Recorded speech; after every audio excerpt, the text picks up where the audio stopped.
Guys, patuloy tayo guys sa ating spiritual life and other topics in life. Tips and advice for successful life. Health tips and advice. Meron kami papaya dito. Yan, may refrigerator dito sa loob. So, yun ang mga hospital dito. Yan.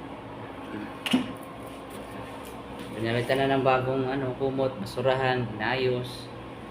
Malamig ang aircon. Dito na ako naghiga sa sahig ko. Lagyan ng mat dyan. Hirap din kaya. Buhat-buhat doon. Lipat doon. Lakad na naman doon. May pabibili din na gamot. Sita. Mayroon namang diba? Tissue. Kailangan ng diaper. Adult diaper sa mga pads. Doon na pads dun sa bambang. Yun. Ganun kadali yung gastos. Yung libo-libo mo, mga 10,000, 20,000 dito. Isang araw namin, 20,000. Hindi naman siya nagmamayabang yung bayarin ng ospital. Siyempre, hindi madali yan. Kumita ng ganun. Kitaan. Pero yung iba, nag-yosi doon. Hindi nila alam na nag-alak ng alak araw-araw. Hindi nila alam kung gaano ang hirap sa ospital. Para masave lang yung loved ones mo. Alak, minsan yung nagdodroga na, nagka-adik-adik. Hindi nila na-appreciate kasi nagaganon daw sila, nagbibisyo. Nag-alak to kasi doon kasi stress daw sila. What if punta sa doktor? Yung mga ganito, magbasa ka ng libro. Kasi pag hindi tayo sumusunod sa sa Mercury, Healthy Lifestyle and Living. Sa January 2026 to 75 pesos lang, hindi tayo sponsor nito.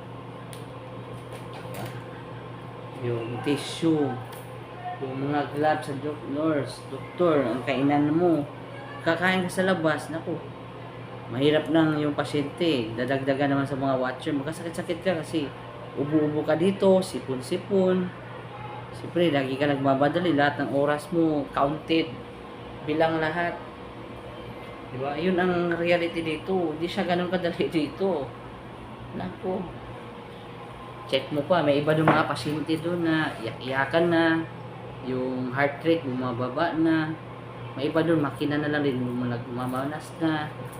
Siyempre maraming tawag doon sa mga kamag-anak, maghingi ng pera, maghingi ng bayad, di ba? So hindi madali guys, hindi talaga madali yan. Ako ito mga ganito, dextrose, ano pa hihingin dyan ng mga gamot, 4,000, 6,000, minsan 3,000, pinakamura 1,800. Ano lang yun, isang araw lang yun. So the next day na naman may bibili naman sa iyo. Meron namang ganun, so serious talaga. Depende yan sa sakit sa pasyente mo. Buti na lang sa aming kuya ko na hindi masyado malala yung sakit. Habang ka tumatagal ito ng matagal, malaki yung bill mo. Mamulubi ka sa bayarin or sa hospital bill. Yun. Tapos, ito lang mga sobrang itlog, kahit sobrang gulay or prutas. Dahon lang yung pwede sobra, pero wag din araw-arawin. Diba? Yung sobrang yose, yun. Isang stick siguro, isang araw siguro, no? Kung 4, isang kaha, kalahating kaha. Isang kaha siguro 20 stick. So, kalahating kaha sa isang umaga or 10 stick, medyo delikado yun. Pampalipas oras lang daw. Diba? May pambili ng bisyo pero walang pambili ng gulay. Walang pambili ng vitamins. Hindi nag-i-exercise. Puro lang nakaupo. Diba? Dito yung sinari sa ospital. Sino ang mamroblema? Yung magbabayad. Sino magbabantay? Sino mag-asikaso sa mga papers doon, magbayad sa mga babayarin, sa mga reseta sa pharmacy. Di ba? Akala nila masaya. Then lahat tayo na nagdi-deny, hindi sumusunod sa doktor, dito tayo landing lahat. Di ba? Pag hindi natin na asikaso yung pasyente, ang landing dyan, hospital, simenteryo, mamamatay kasi napabayaan ang pasyente. Sana may mga away-away pa yan, mga tampuhan. Ganun talaga, ang hirap. Wala nga ako sahod dito, hirap na. puyat araw-araw kasi kapatid daw eh. Yun lang din talaga na sana wag na gawin na natin tong leksyon. Hindi talaga madali dito. Puro pera-pera ditong labanan. Pinakamaliit na gastos mo 20,000, 30,000 isang araw. Saan ka kuha ng ganung pera per day? Iba yung ICU, iba rin yung mga bayad-bayad nyo, bibilihin nyo, mga gamot. Iba pa yung gamot. Iba pa yung mga bayad sa laboratory nila, patest pa nila. At ganun ang reality. Iba pa yung bayad sa room, ang kamahal, siguro 5,000, 4K, din depende sa hospital. Pag mahal, maganda yung serbisyo. Pero mahal din sa bulsa. Pero kung doon ka sa mumurahin, makapagmura ka, pero problema din, pasyente mo, madaling maaga mamatay. Diba? So, you have no choice. Mahirap magkasakit. Bawal magkasakit, pero bakit ka rin nagkakasakit pa rin? Kasi walang kaalaman. Puro for the sake of busy-busy na lang, di ba? Puro lang kain ng kain doon ng donut, tinapay. Diba? Yan, puro, lalo na mahilig sa mga bulalo. Naku, yung lalo nang lumalaki na yung tiyan mo, isang 1 cup of rice lang ako kumakain ngayon. Yung nasa kalendarya, yung isang serve na white rice lang. Ganun sana yung brown at saka white. Mali talaga yung sobra kang pundukan na rice. Yung 4, 5, ganun. Kasi magto-total yan sa katawan mo at umaanto ka lagi. Tapos kumakain pa ng chicherya, soft drinks pa. Diba? Simple lang no eh. Konting simple-simple araw-araw na sigarilyo, 2, 3, diba? Hindi nila alam na yung ginagawa mo yun araw-araw, naghihintay yung hospital dito. Denial pa sila. Pag wala pa kasing nangyari, hindi pa yan matataranta. Pero pag nangyari na, iyak-iyak na yung kamag-anak mo, bibenta na yung lupa mo, may nagsakit nga, walang bisyo nga eh. At saka iba pa yung gastusin sa mga tissue, diaper, siyempre, magbayad ka pa sa PhilHealth mo, sa kakainin sa mga taga-bantay. Hindi madali. Diba? Magbayad ka dun sa room, sa kwarto. 5,000 sa kwarto ngayon. Isang araw. Pag sa ICU, atimado ka naman, mayroon nagbabantay dun 50K. May computer dun, may machine, may oxygen. Ano yun, sa yung ICU sa malalang sitwasyon. Yung kuya ko, medyo heart attack siya, ka-stroke. Ganun siya. So, may natatawag. Ganun talaga ang buhay, guys. Ganun ka. Hindi. Yun, dito. May privacy act sila dito eh. Bawal dito eh. CR dito. May hot and shower pool dito eh. So yan, dito naman namin dito kanina. Gano'n din. Dito yung pintuan. Saka dito yung ano, bawat piraso, gastos yan. Yun. Nagkain ba dito sa refrigerator? Hindi naman tayo sa nagmamayabang I'm somebody. Hindi naman. Ang expectation mo na sa ospital, okay lang kung diretso namatay. Pati kung dahan-dahan muna. Depende yan sa sitwasyon. Depende sa sakit at depende sa senaryo. Diba? Ang sakit, pinaka-minimum dyan, 2 million, 3 million, minsan 10 million. Parang ka na nanalo sa loto, huwag nagkasakit ka. Ano mo ba yung manalo? Ito na lang si Kuya, ako na 2 number. 45. Diba? Sa mga number lang, sa birthday ng nanay ko, mga buwan, araw, ano ngayon. Diba? So, meron talaga guys, totoo yun. Na ito mga ito, akala mo mura lahat yan. Bili pa kami ng lutuan na initan ng tubig. Gastos naman yun. Yung ilang libo mo na blue na number, mahal pa naman ang mga bilihin. Take note, mahal lahat. So, yung 100 mo, 100,000, 200,000, siguro ang gastos namin siguro ngayon sa Saturday, umabot ng 800K na siguro.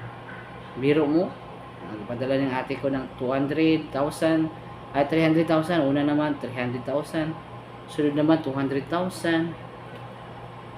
Ganon kamahal ang buhay ng tao, guys. Huwag natin siyang aabusuhin sa mga simple habit lang na pag-aaral, hindi nagpapa-check up sa doktor, di ba? Hintayin nyo ba, tusok-tusukin ba yung ano mo, mga ugat dyan, na mga dextrose? Kasi hinang-hina na, hintayin nyo ba na masakit yung ulo mo, hirap ka na huminga, doon ka pa magbabago, 50-50 na yung buhay mo dyan. At saka may iba din na stroke na mahirap na makalakad, di na makasalita ng maayos. Diba? Yan ang reality. Pero ang problema sa atin ngayon, ba, totoong hospital to talaga. Oo. Sa Chinese General Hospital. Ilipat pa sana namin sa PGH, back to zero naman yung kailangan pang i-test pa dun. Kasi puro pera-pera na lang eh.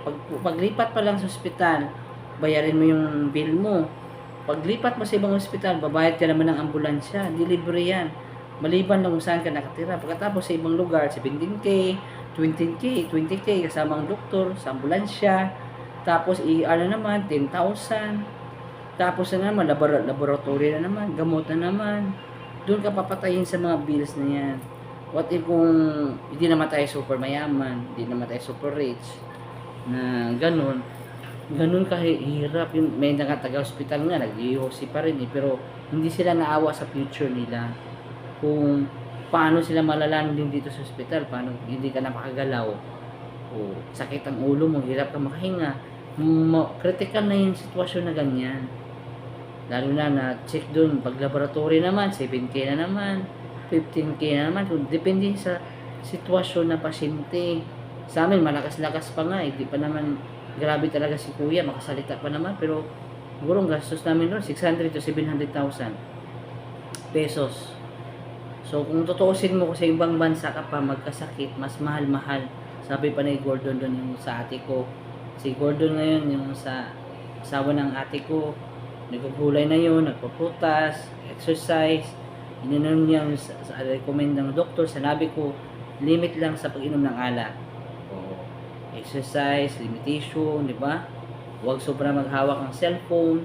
Tawag doon, time management. Nagpa-vlog tayo dito para ma-save kayo sa problema. Kasi napakatindi talagang problema, guys. Hindi talaga sa biro. It's not a joke. Magkasakit-sakit pa ka, magbabantay ka dito. Ang mahal ang bilihin. Kakain ka pa, iba naman tuloy-tuloy yung resita. Isang resitahan lang, 4,000, 4,000. Tapos na naman, 6K na naman yung next resita. May CT scan na naman. Expectation niya na ganun talaga yan dito. Ang senaryo sa ospital. Kain-kain ka pa, maglabas ka pa doon. Unang araw, puro lang kami Jollibee. Beef stick lang kakainin ko. Tapos, yung tubig mo, bahalin yung tubig. Mahal, mahirap. Tagal ka makatulog. Lamig-lamig kasi dito eh. Tatawagan ka pa sa pasyente. Hindi naman tayo sa naliklamo, pero yun talagang senaryo dito. Tatawagan ka, gigisingin ka sa nurse dito. Minsan sa umaga, bibisita yung doktor mo dito. Ganon. 30K isang araw, kulangin lang yan. Hindi mo masabi kung kailan matitigil ang gamutan. Kailan kayo palabas sa doktor. Pagkatapos ng pag-out na yan, yung maintenance niya, yung diaper, gatas, demanding pa naman yung pasyente namin.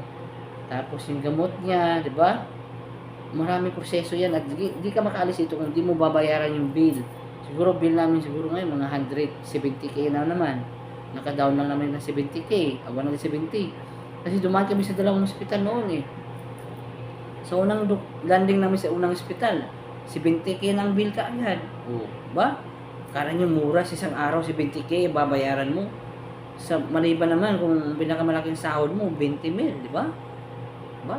Face the reality. Harapin natin yung katotohanan. Kasi mahirap talagang senaryo dito. Ang expectation napakataas. Reality versus expectation.